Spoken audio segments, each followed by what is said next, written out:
So, like so many other families, our lives intersected with Femi's completely unexpectedly. He was the on-call physician, and he actually had been on his way home when our daughter was whisked away into the NICU. That fateful day in our lives, God brought us together with Femi.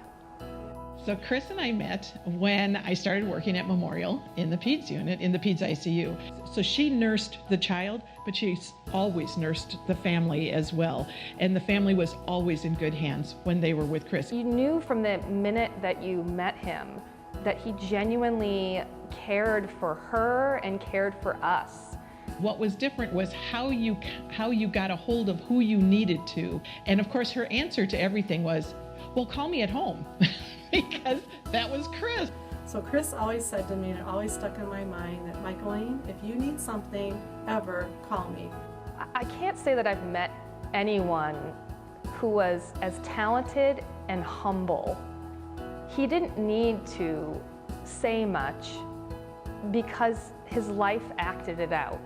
She knew everybody at the hospital. She knows everybody at the community. If you have one lunch with Chris, you find out how many contacts, she has. Always getting interrupted because there was always 3 people in the restaurant who knew Chris. Hey, we miss you, Femi and Chris. He always made us feel important. He always gave his full attention, and that's a real gift. In our busy lives with technology, and people don't take time with people, and he was incredible at making you feel special. What she wants to tell me about is, what is the child's favorite toy, and what is it that calms them down, and that they like to have their right foot rubbed. One of her favorite things to teach us was that a nice warm bath at the end of the day does a world of good for those kids. All of that kind of stuff, which is so far down my priority list and just at the top of her priority list.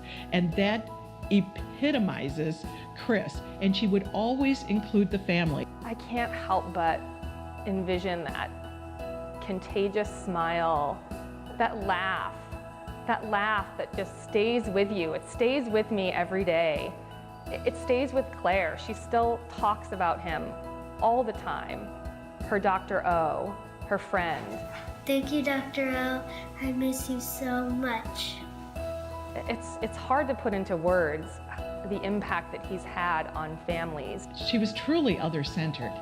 Really, the point of her life, whether it was conscious or unconscious, was really to care for others. If everyone who's ever encountered Femi could take with them the notion of selflessness and compassion, it's incredible, I think, what a difference that would make in the world. What is Chris's enduring legacy in our community? When I think of Chris Haas, I think of, to this day, the most devoted pediatric nurse I have ever known and will probably ever know.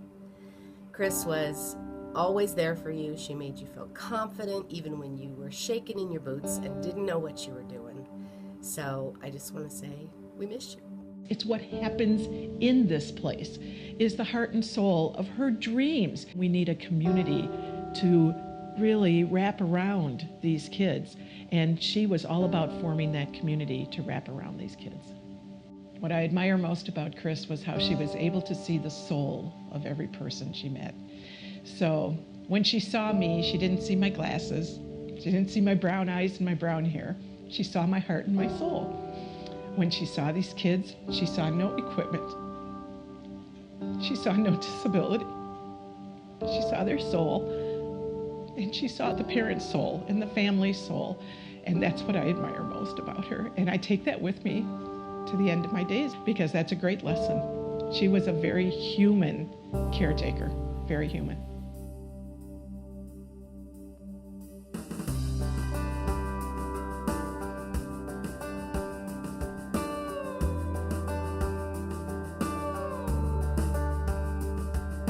His legacy will live on in these kids. I just have the sense that he'll be with her forever. He was her angel. here when she was born, and I just can't help but to think that he is still there with her every day. He just was an incredible human.